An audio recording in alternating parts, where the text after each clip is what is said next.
გამარჯობათ, მე ვარ გიორგი გაბაიძე, სტუდენტი. მე გადავიღე ფილმი უწყლობაზე ბათუმში.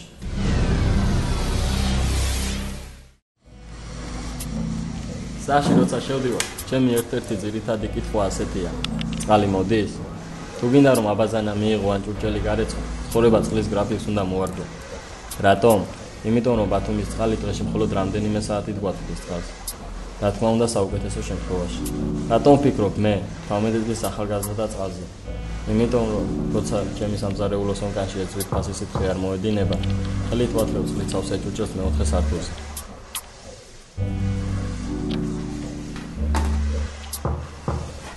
ეს დედაჩემია. მისი ერთ-ერთი მთავარი საქმიანობა წყალზე დალოდებაა. ელოდება რომ ჭურჭლის ან ტანსაცმლის გარეცხვა მოასწროს. როგორც კი წყალი წამოვა მთელი ოჯახი, ვიწყებთ მის მოგროვებას. ვაგროვებთ ლუდის ფოთლებში, ქვაბებში, ვანაში. არ მოაგროვებ და ვისი აჯობებ. წყალი არ არის ხედავ წვიმების საშინელება, რაღაც პირველი წყალი არ არის ის დროში. დაწვალებულები ვართ. ყოველთვის ამდენი ჭურჭლის წყალზე დაგროვებული წყლის ჯანდაბა.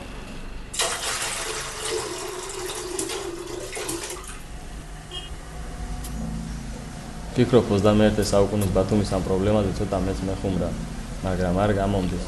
როცა გაიაზრებ რომ 30 გრადუს სიცხეში დაბანას ვერ ახერხებ, ყველაფრის ხალისი გეკარგება. მოკლედ, როცა დიდი ხნით წყდება წყალი, რაერთის გასარეცხად თუ დასაბანად დედაჩემთან გადავდივარ. ის ქალაქის მეორე მხარეს, ორსართულიან დასახლებაში ცხოვრობს და წყალი შედარებით უწყვეტად მიეწოდება. თუმცა ამ ბოლო დროს მასთანაც დაიწყო წყლის შეწყვეტა. საჭმელს ვაკეთებ, ჭურჭელს ვეწყავ დასალევად, მაინც არ ვარგა. ურეხის წყალს დავზიდავ და დასალევად 2 წელიწადი ურეხის წყალს ვამ. რამდენად ხშირად გავავს ჭურჭელში და გავაჩერებ დილას 5 სანტიმი იგი აქ მტვერი და დალეკილი წირში. დაილევა მეწყალი არ დაილევა. გადასახადი კი არ მოდის. ჭიაყელების რომალი ჭიები მე არ შემხვედრია, მაგრამ ამბობენ შეხდა ხალხს რომ ჭიებიც მოყვება. ჭია შემხვედრია ნაგარი საფზე. ითიშება ყოველ წვიმის დროს. გავაც გაწვენება იმ წუთას იმღაბეს ვეკაფიშავენ მთელი 2 დღე სისტემაში წყალი არაა, იმიტომ რომ არაა დარეგულირებული წამოვიდეს. თუ წამოვიდეს, ალახიანი წყალი მოდის. ვერც საჭმელს ვერ გაგიდებ, კი არა იმას სადაც წყალს ვერ გარეცხა. აკერა კომუნისტების სისტემაზე ვზივართ ჩვენ, აქ არაფერი არ შეცვლილა. ამ ხელისუფლებას ჩვენთვის არაფერი არ გაუკეთებია წყალზე. გააკეთონ, ახალი გენი დაქვია. გაგვიკეთონ და მე მოგვიტანონ გადასახადები ძერე დაგმიწესდეს. ახლა არავინ არ გადაიხდეს. თუმცა მთელი კვირები გადახსნა, ჩვენ მაინც დავდივართ ურეხი დავზიდავთ, მაინც ვწვავთ ურეხის.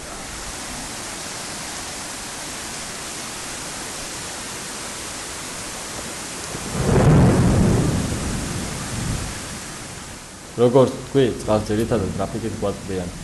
ამას არ აუშავს, გაუძლებთ, მაგრამ პრობლემა ის არის, რომ ყოველ გაწვიმების დროს წყლის მიწოდება საერთოდ გვიწყვეტენ 2-3 დღით. არადა ბათუმში მით უფრო შემოდგომასა და ზამთარში ყოველ მეორე დღეს წვიმს.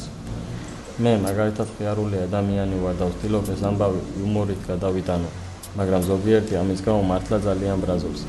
ამ ეზოში რატომ მოდის ნახევარი ბათუმის მოსახლეობა? შეეკითხე. ერთი კვირის წინ 3 დღე არ იყო წყალი და უბანში ერთ ეზოში იყო წყალი. ახლა დღესაც მაგარი სიტუაციაა. ტურისტები ყავდათ? ამ უბანში ტურისტები არ იყო. ტურისტი რო ჩავევდა 10 დღის მე 10 დღით რო ჩავევდა მესამე დღეს გეიქცა. წყალი არ არის რა. გადასახადების გამო ხომ არ თიშავენ წყალს გადაუხდელობის გამო? ვის გადაუხდელობის გამო? წყლის გადასახადის გამო. აბა არ ვიცი. თქვენ გადახდილი გაქვთ წყლის გადასახადი? გადახდილი. გადაიხადე წყლის გადასახადი და შემდეგ რაღაც დაპირებები. ამ შინაარსის რეკლამა თითქმის ყოველ საათში გადის ტელევიზიით. ამ ამბის კურიოზი კი ის არის, რომ ვინც წყლის გადასახადს იხდის, მაგალითად ჩემი ზოგიერთი მეზობელი და ჩვენ, ანუ იმ ოჯახის წევრები, ვინც ფულს ვერ ვიხდით, წყალს ერთნაირად ვიწყვეტენ. ხო, გადასახადები გადმეტყირადად გადასახდები მაქვს. შუქის წყლის გადასახადი და ზოგიერთების გამო ისჭება ისაც გადახდილია კიგენიც და მაგიტომ გვაძლევენ საათობით წყალს ვერ ვიხდით, არ გვაქვს შემოსავალი ვართ დაუსახლებელები.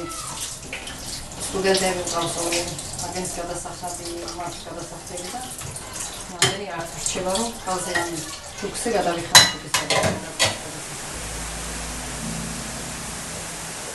მე და ჩემი ოჯახი ჯერჯერობით უფულოების კატეგორიას განვეკუთვნებით. ხოდა როგორ დედა ჩემი იტყო და ორი შვილი ხავ სტუდენტი. მთელი წელი თეთრზე აწევებს ხოლმე ჩვენი სწავლის გადასახადი გადაიხადოს. წყალი კი, სხვა გზა არ აქვს. თავისი ცხოვრება წყლის გრაფიკს უნდა მოარგოს.